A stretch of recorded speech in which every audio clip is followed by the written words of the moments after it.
Eu vou trazer agora a informação sobre a investigação do desaparecimento e agora surgimento da adolescente que teria sofrido, olha só, violência. Eu vou falar a respeito desse assunto, eu vou, aliás, acionar a Micaela para isso. Mas esse rapaz, que foi conduzido para a delegacia, teria sido encontrado, está aqui a imagem dele, ó. Ele teria sido encontrado, segundo a polícia, na companhia dessa jovem.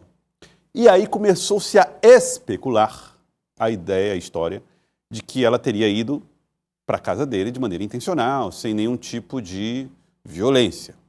A polícia começou um trabalho de investigação para apontar possível violência.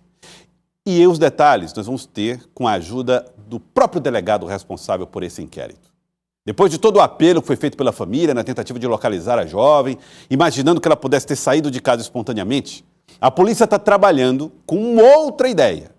Micaela Ramos, ao vivo, traz detalhes do Jornal do Piauí. Micaela, bom, Micaela, você ouviu hoje responsáveis por essa investigação para tentar identificar qual é a tese, qual é a hipótese que está sendo levantada pela polícia agora, né, Micaela?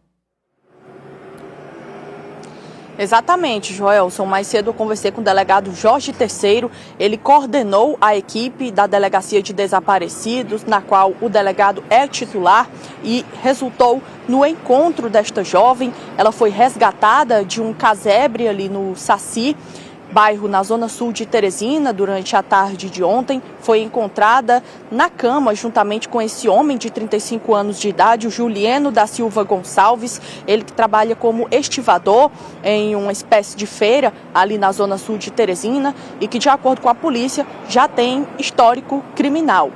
O que a polícia constatou já, Joelson, foi que, infelizmente, a adolescente foi vítima de violência sexual. Quando ela foi resgatada, ela foi levada até o Sanvis, que fez os exames necessários para comprovar o abuso sexual, e existe uma suspeita também que essa jovem possa ter sido dopada com substâncias entorpecentes. Confira o primeiro trecho da entrevista com o delegado Jorge Terceiro, em que ele explica como se deu a localização da adolescente. Ela se encontrava em um imóvel, uma pequena residência, aqui entre o Saci e o Parque Industrial, aqui da capital, aqui na Zona Sul. O imóvel estava, quando a equipe chegou lá no local, o imóvel estava trancado, com cadeado na grade, né, e o indivíduo com ela dentro do quarto. Né. A jovem aparentava visualmente estar sob efeito de algum tipo de substância, né. Ela tem 15 anos de idade e também tem quadro de autismo, inclusive faz acompanhamento, né, de autismo, a família trouxe toda a documentação. O indivíduo foi então detido por nossas equipes, foi trazido aqui para o departamento e levamos para a central de flagrantes, inicialmente pela situação própria do cárcere privado constatado lá no momento, e posteriormente também ele foi autuado, além do cárcere, pelo crime de estupro de vulnerável. A jovem foi levada para o Sanvis ainda ontem por nossa equipe. No Sanvis foi feito todos os exames, né? A moça apresentava algumas lesões na face, algumas escoriações, né? O laudo feito pela médica lá foi remetido também para a central de flagrantes, nós levamos o laudo para lá. A médica também coletou material da jovem para fazer um exame toxicológico, porque ela visivelmente aparentava estar sob algum tipo de efeito de substância que potencializava a situação de autismo da moça, né? Os próprios pais dela disseram que aquele não era o comportamento dela. Desde o momento em que ela foi localizada, até por volta das 20 horas, a moça não conseguia falar direito, não conseguia conversar, né? Isso tudo foi apresentado ao delegado então, da Central de Flagrantes, que fez a autuação do indivíduo. O procedimento agora se encontra com a DPCA para dar continuidade, em razão da situação da vítima ser adolescente, né, e vulnerável. E as investigações com relação à localização então são findadas aqui no departamento e esperamos que o indivíduo agora responda judicialmente pelos atos praticados. E aí, Joelson, a polícia manteve contato com a jovem, conseguiu conversar com ela já hoje pela manhã. Ela já conseguia articular as palavras e, segundo a vítima, ela não tem ideia de como foi parar na casa desse homem, não se recorda bem do que aconteceu, por isso mesmo existe a suspeita que ela estava dopada com substâncias entorpecentes. Ainda de acordo com a polícia, durante a prisão, o homem alegou que teria encontrado a jovem durante o sábado e que ela teria pedido para ele a levar para casa e ele então só teria atendido ao pedido da vítima. Essa foi a versão do homem que foi preso. O delegado também falou sobre o perfil desse homem e também sobre o que ele alegou. Acompanhe. Via sistema, rapidamente verificamos que ele tem alguns antecedentes criminais, inclusive o delito de estelionato, né? Ele alegou simplesmente que no sábado teria visto a jovem andando sozinha e a jovem que teria pedido para ir para a casa dele, né? A jovem não teve condições de prestar declaração, ele estava muito abalado e, como eu disse, aparentando estar sob efeito de algum tipo de substância. Isso ainda vai ser confirmado ou não pelo exame toxicológico. E segundo informações que a família nos repassou posteriormente, com calma, conversando com ela, teria dito que simplesmente não sabe como foi parar naquele imóvel em que foi localizado por nossas equipes aqui do Departamento de Homicídios. Delegado, nessa residência, ele morava sozinho? Existe a possibilidade de mais envolvidos? Bem, ele residia só no imóvel. Quando a equipe chegou lá também ele estava só. O imóvel é muito pequeno, é um imóvelzinho muito pequeno, né? Tinha uma porta, a porta estava entreaberta quando a equipe chegou e uma grade que estava trancada, né? Que foi aberta pelo indivíduo no momento que a equipe chamou ele lá. E quando constataram a situação que a moça estava lá, aparentando estar dopada ou algo do tipo, né? Trancada nesse imóvel com o indivíduo lá dentro, já conduziu ele para cá para o departamento e daqui direto para a central de flagrantes, né? Nós não descartamos a possibilidade de que haja alguma outra pessoa envolvida também, mas visualmente no momento, pelos elementos que nós conseguimos coletar, apenas esse indivíduo estava com a moça no local. Por quais crimes ele pode responder, delegado? Bem, ele foi autuado de imediato pelo cárcere privado e por estupro de vulnerável, né? Mas a investigação, no transcorrer dela agora junto à especializada do IPCA, pode ser que constate a figura típica, alguma outra existente também, e no relatório final indicie também por outros crimes. A polícia pediu o exame toxicológico na vítima e, quando sair o resultado em caso de positivo para dopagem por substâncias entorpecentes, esse homem também pode responder por mais esse crime.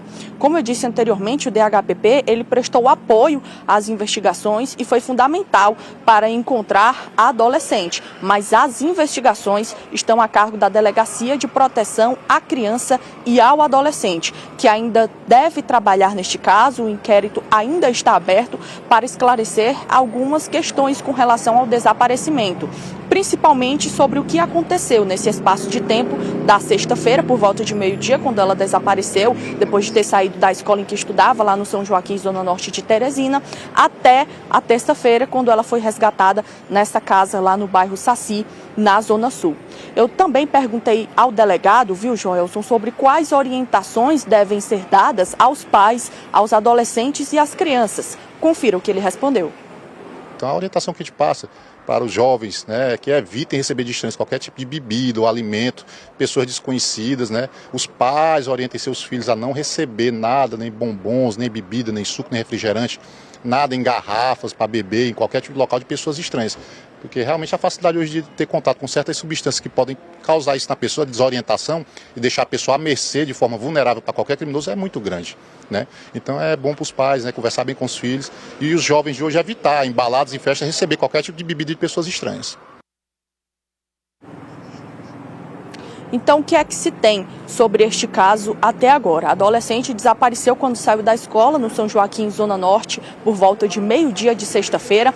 O que aconteceu foi que a adolescente, ela tem um espectro do autismo, tem transtorno de déficit de atenção e hiperatividade, e em razão disso, o acompanhamento feito pelos pais e pela própria escola é um acompanhamento bem de perto. E depois das aulas, normalmente, ela tem uma aula de reforço. Só que na sexta-feira, o dia em que ela desapareceu, ocasionalmente essa aula de reforço foi cancelada.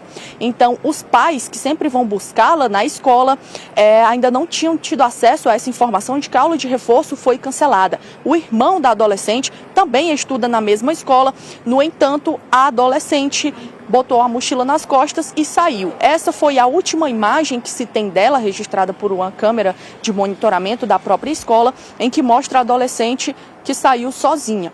Não se sabe o que foi que aconteceu desde a sexta-feira até a terça, quando ela foi encontrada, mas foi encontrada junto a este homem. Este homem está preso por estupro de vulnerável e cárcere privado, pode responder também caso tenha dopado a estudante com algum entorpecente.